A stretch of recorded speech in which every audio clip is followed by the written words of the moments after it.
This is method chaining. So basically, just write a solution, list a name animal that weight strictly more than 100 kilogram. So this is the data column, and then return the sorted list.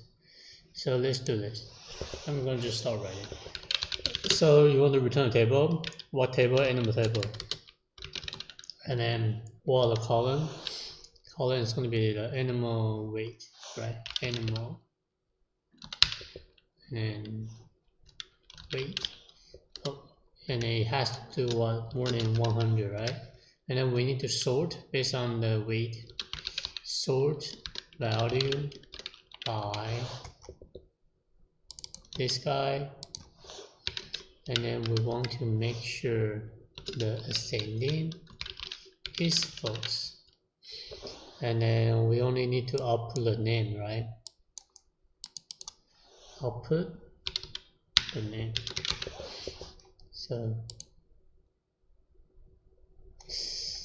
what? Oh,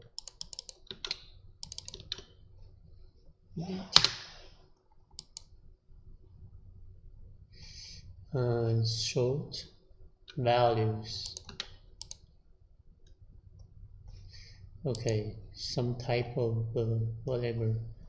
Cool, so this will be the solution. So yeah, tricky part is this, you need to two bracket.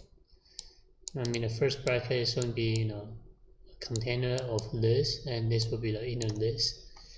So this is the solution, and I'll see you later. Bye.